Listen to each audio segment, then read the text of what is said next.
Assalamualaikum warahmatullahi wabarakatuh. Bismillah, alhamdulillah, wassalatu wassalamu ala rasulillah Sayyidina wa maulana Muhammad ibn Abdillah wa ala alihi wa ashabihi wa man wala wa la hawla wa la quwata illa billah. Para pendengar yang dimuliakan Allah subhanahu wa ta'ala, berkurban merupakan ibadah yang bernilai pahala yang sangat besar.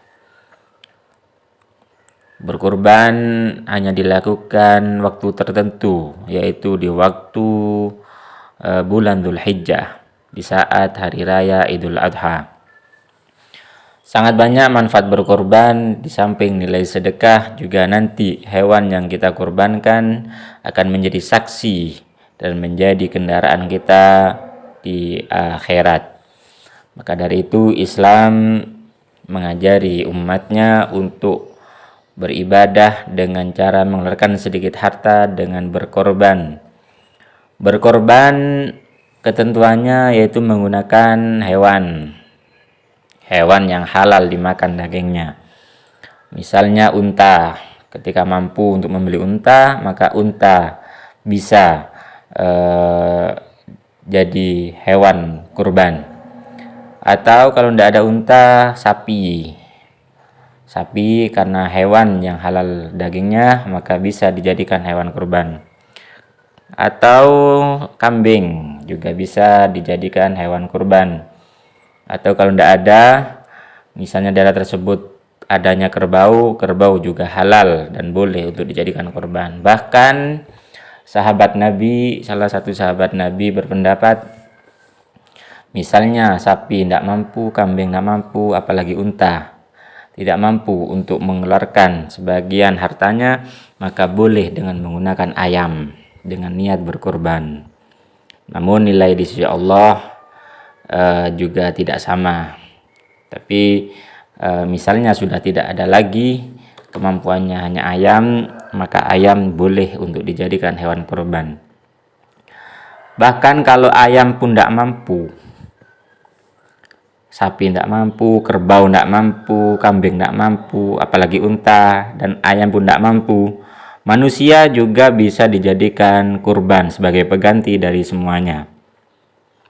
Disebutkan di dalam kitab Hasyiah I'anatul Thalibin juz 1 halaman 113.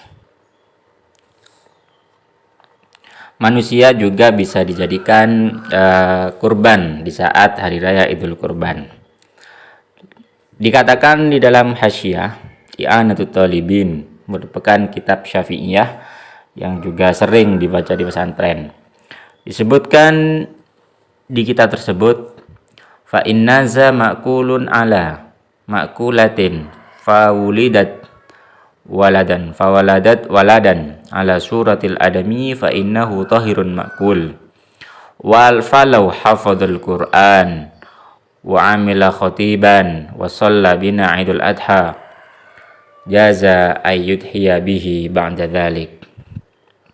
Dikatakan dalam kitab tersebut, misalnya ada hewan jantan, hewan yang halal dimakan, contohnya sapi, kambing, ayam, kerbau, dan lain sebagainya.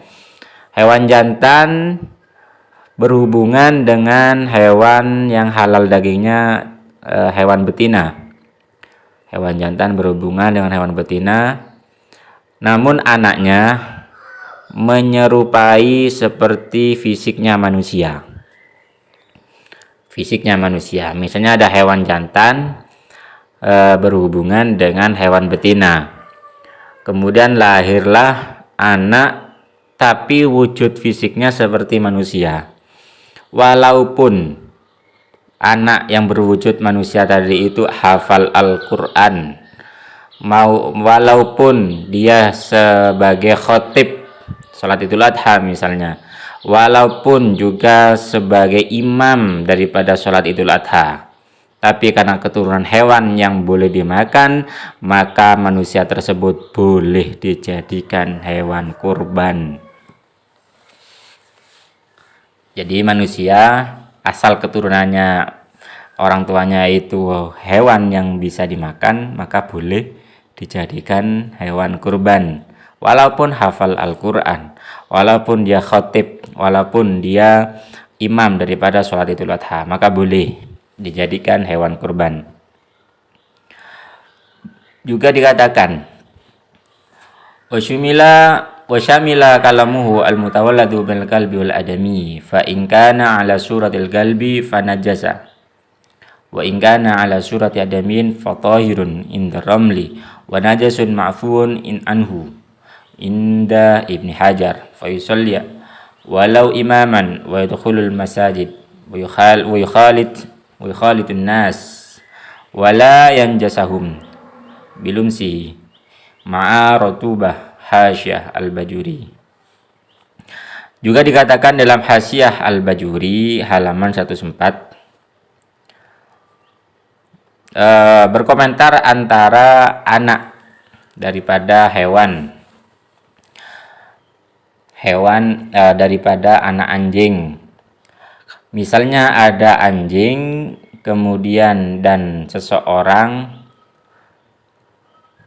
berhubungan, ada seorang berhubungan dengan anjing dan melahirkan anak berupa anjing, maka hukumnya najis. Jadi ada hewan berhubungan dengan manusia, kemudian anaknya berupa anjing, maka dihukumi najis. Apabila anak tersebut berupa manusia, fisiknya berupa manusia, maka hukumnya suci sebagaimana hukumnya manusia menurut Imam Romli. Kemudian menurut Imam Ibni Hajar, anak anjing tersebut tetap meskipun fisiknya berupa manusia tetap dihukumi najis tapi ma'fu. Dan wajib, misalnya anjing berhubungan dengan manusia, anaknya berupa manusia, menurut Ibni Hajar meskipun najis yang dimakfu, dia wajib sholat. Boleh masuk masjid, boleh berkumpul dengan manusia, serta tidak menjadi najis orang yang bersentuhan dengan orang tersebut. Meskipun keturunannya anjing, tidak najis ketika disentuh, asal wujudnya seperti manusia, fisiknya seperti manusia. Maka dari itu dapat disimpulkan ketika hewan berhubungan dengan manusia, anaknya berupa manusia, maka hukumnya seperti manusia. Apabila wujudnya seperti hewan, maka dihukumi dengan hewan. Begitu juga hewan berhubungan dengan hewan, asal halal dagingnya, kemudian anaknya berupa fisiknya sebagai manusia, maka dia juga boleh dijadikan hewan kurban sebagaimana diterangkan di atas. Wallahu a'lam.